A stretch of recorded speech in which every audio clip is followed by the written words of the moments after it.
ንስሐ አባቶቻችሁን ጸበል እንዲረጩላችሁ ቤታችሁ ጠርታችሁ ጸበል የምታስረጩ ምእመናን ይህንን በደንብ ስሙ። ከተማራችሁበት ለሌሎችም አካፍሉት። እንግዲህ ጸበል በምንረጭ ሰዓት ወይም ደግሞ ልጆቻችን በወለዱ ሰዓት ወይም ደግሞ ራሳችን በወለድን ሰዓት ብቻ አስፈላጊ በሆነ ጊዜ ካህናትን ንስሐ አባታችን ጸበል እንዲረጩን ወደ ቤት እንጠራቸዋለን። ጸልየው ጸበል ከረጩን በኋላ እንደ ሕጉ እንደ ባህሉ እንደ ትውፊቱ ሊያስተምሯችሁ ቁጭ ካሉ ቁርሱን አቅርባችሁ ተባርኮ አብራችሁ ማዕድ ብትካፈሉ ጥሩ ነው።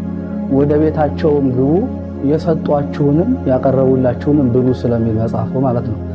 ከዚያ ውጭ ግን ጸበል ረጭተው ሲወጡ 15 እያላችሁ ገንዘብ የምትሰጡ ምእመናን ይሄ ጥሩ አይደለም። ምክንያቱም ዛሬ ባላችሁ ሰዓት ትሰጣላችሁ፣ ነገ ባይኖራችሁ ትሳቀቃላችሁ። ባዶ እጃችሁን ወደ ቤት ካህን ለመጥራት ማለት ነው። ከዚያ በኋላ ከካህን መራቅ ትጀምራላችሁ። እንደው ልጅ የጠፍተህ ነው የጠፍተሽ ነው ስትባሉ አይ አባላ ደርሰይ ብሎ እንዲደርሶ እንዲተመልሶ ልትሉ ትችላላችሁ። ስትዋሹ ደግሞ ከህሊናችሁም ጋር ትርቃላችሁ፣ ከእግዚአብሔር ጋር ትርቃላችሁ። ስለዚህ መጀመሪያ ገንዘብ አለማስለመድ ነው። እርግጥ ነው ለምሳሌ ለስጋ አባቶቻችን በስጋ ለወለዱን ጫማ፣ ልብስ፣ ጋቢ እንደምንገዛላቸው ንስሐ አባቶቻችንም ሰማያዊ አባቶቻችን ናቸው፣ ከእግዚአብሔር ጋር የሚያገናኙ ናቸውና ጫማ አልቆባቸው ካየን ጫማ ብንገዛላቸው፣ ጋቢ አልቆባቸው ካየን ጋቢ ብንገዛላቸው፣ ወይ መስቀልና ሻሽ ገዝተን በአመት አንድ ጊዜ እንኳን ብንሰጣቸው፣ የሚያስተምሩት ልጅ ካለ የአንድ ልጅ እንኳን የትምህርት ቤት ክፍያ ብንከፍልላቸው ይሄ ቅዱስ ሐሳብ ነው። ከዚያ ውጭ ግን ዝም ብላችሁ ገንዘብ እያነሳችሁ የምትሰጡ ከሆነ ጥሩ አይደለም። እንደው በሌላ ቀን በሌላችሁ ሰዓት ማለት ነው አሳክኳችሁ ጎናችሁ ልታኩ እንዲከገባችሁ ሊሰጡና ነው ብለው ሊከጅሉ ይችላሉ፣ ሊሳቀቁ ይችላሉ። እናንተም ደግሞ የበለጠ ተሳቀቃላችሁ። ስለዚህ ጸበል አስረጭታችሁ ለንስሐ አባታችሁ ገንዘብ የምትሰጡ ምእመናን ጥሩ አይደለም። ደግሞ እኮ የሚገርመው እናንተው ራሳችሁ ከመስመር ታስወጡና ስታበቁ አይ እንደዚህ እኮ በቃ ገንዘብ ካልሰጠሁኝ እኮ ቤቴ ጸበል አይረጭልኝም እያላችሁ ወጣችሁ የምታወሩ ምእመናን እንዳላችሁ ይሄ ሥላሴ ምስክሬ ነው። ሁላችንም እናውቃለን፣ በጆሮአችን ሰምተናል፣ በዓይናችን አይተናል። ስለዚህ መጀመሪያውኑ ማለት ነው መጀመሪያውኑ ሕግ አይደለም። ጸበል ረጭተው ሲወጡ በጭራሽ ገንዘብ አትስጡ። በከንቱ የተቀበላችሁት በከንቱ ስጡ ነው የሚለው የእግዚአብሔር ቃል። እናንተ ልጅ እንደመሆናችሁ መጠን በከህሊናችሁ ተነስታችሁ እግዚአብሔርን ማገልገል ነው፣ አባትን ማገልገልና በስጋ የወለዳችሁን አባታችሁን እንደምታገለግሉት እነሱንም በቻላችሁት ማገልገል ትችላላችሁ። ግን ጸበል ረጭተው በወጡ ቁጥር ገንዘብ የምትሰጡ ከሆነ ገንዘብ ሊፈልጉ እንደመጡ ነው የምታስቡት። እነሱም ደግሞ ልክ ገንዘብ ካልሰጣችኋቸው የሆነ ነገር እንደጎደለ ነው የሚያስቡትና ይህንን አታድርጉ ነው። እንደዚህ በማድረጋችሁ ከካህናት ጋር ተራራቃላችሁ። ያለ ንስሐ አባት የሚኖር ብዙ ህዝብ አለ። በመሰረቱ አንድ ኦርቶዶክሳዊ ክርስቲያን የተዋህዶ ልጅ ያለ ንስሐ አባት አይኖርም። አይደለም ለአመት ለሁለት አመት ይቅርና እንደው ከዚህ ከተማ የምትኖሩ ሰዎች እግር ጥሏችሁ ወደ ጸበልም ሆነ ለስራ ወደ ሌላ ቦታ ብትሄዱ 2 ሳምንት እንኳን ብትቀመጡ ጊዜያዊ የሞግዚት ንስሐ አባት ይባላል። ወደ ዋናው እስክትመለሱ ድረስ ጊዜያዊ ንስሐ አባት መያዝ አለባችሁ እንጂ እንደው ያለ ንስሐ አባት አንድ ኦርቶዶክሳዊ የተዋህዶ ልጅ በጭራሽ አንድ ቀን 2 ቀን እንኳን ማደር አይችልም። ስለዚህ ጸበል ረጭተው ሲወጡ ካህናት ገንዘብ ማስለመድ የለባችሁ ነው። ይሄ ከህግ ውጭ ነው። በጭራሽ እነሱንም ከመስመር እየወጣችኋቸው ነው። በኋላ ብዙ ችግር ሲመጣ እናንተ ራሳችሁ በእውነት ካህናት ልክ እነሱ እኮ የሚመጡት እኮ ለእናንተ ሊጸልዩ እናንተ ሊያገለግሉ እናንተን ማገልገል ደግሞ ግዴታቸው ስለሆነ ነው እንጂ ከእናንተ ገንዘብ ፈልገው አይደለም የሚመጡት ማለት ነው።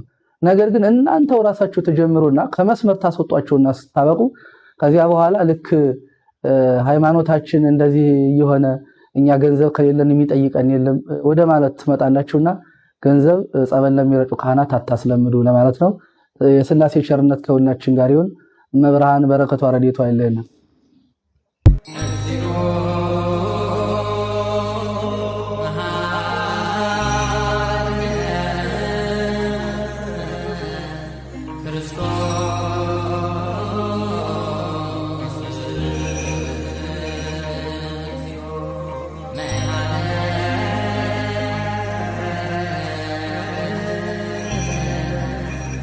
በጌታ ነኝ ማለት የሚችለው የክርስቶስን ስጋና ደም ሲበላ ነው። የእግዚአብሔር ሰላምና ጸጋ ከሁላችን ጋር ይሁን። እንዴት ቆያችሁ? ጌታችን መድኃኒታችን ኢየሱስ ክርስቶስ በቃልም በተግባርም ካስተማረው ትምህርት መካከል አንደኛው ስለ ሕይወት እንጀራ ስለ ቅዱስ ሥጋው ስለ ክቡር ደሙ ነው። ቅዱስ ሥጋውን ክቡር ደሙን በመቀበል ውስጥ ምን ይሆናል አንድ ሰው የሚለውን ነገር ብቻ ባጭሩ እናንሳ። የእግዚአብሔር ልጆች አንድ ሰው አንድ ክርስቲያን እኔ በጌታ ነኝ ማለት የሚችለው የክርስቶስን ሥጋና ደም ሲበላ ነው። ዮሐንስ ወንጌል ምዕራፍ 6 ቁጥር 56 ላይ ሥጋዬን የሚበላ ደሜን የሚጠጣ እኔ በእርሱ እኖራለሁ እርሱም በእኔ ይኖራል ይላል። ስለዚህ ሰው የክርስቶስን ሰው ማለት አማኝ ክርስቲያን የክርስቶስን ሥጋና ደም ሲበላ ሲጠጣ በክርስቶስ ይኖራል፣ ክርስቶስም በእርሱ ይኖራል። ያ ሰው ደግሞ እኔ በጌታ ነኝ በክርስቶስ ነኝ ብሎ መናገር የሚችልበት ድፍረት ይኖረዋል። ጌታችን በቃል ይሄን አስተማረና ዕለተ ሐሙስ ደግሞ በተግባር ሄዶ የደቀ መዛሙርቱን እግር አጥቦ እንዴት ነው የምንበላው እንዴት ነው የምንጠጣው ጥያቄያቸው ስለነበረ በቃል ሲያስተምሩ በተግባር ይኸው ሥጋዬ ይኸው ደሜ አለና ህብስቱንና ወይኑን እነሱ ለፋሲካ እራት ብለው ያዘጋጁትን ያንን ህብስትና ወይን ባርኮ ሥጋዬ ይኸው ደሜ ይኸው አላቸው። እውነተኛውን መብል እውነተኛውን መጠጥ ሰጣቸው። ይሄን በበላችሁ ጊዜ ሞቴን ትናገራላችሁ ለዘላለም መታሰቢያ ይሆናችሁ አላቸው። የምኑ የሞቱ መታሰቢያ የሞቱ የማዳኑ መታሰቢያ እንዲሆናቸው ሰጣቸው። ስለዚህ በቃሉ ብሉኝ ጠጡኝ አለ፣ በተግባር ደግሞ ይሄውና የሚበላው የሚጠጣው ብሎ ራሱን አቀረበ። ስለ ኃጢአት ይቅርታ የሚፈሰው የአዲስ ኪዳን ደሜ ይኸዋልና በወይኑ ሥርዓቱን ሰራ። ይሄን የሕይወት ደም የሕይወት መጠጥ የሕይወት እንጀራ በልተን ጠጥተን በእርሱ እንድንኖር አምላካችን እግዚአብሔር ይርዳል።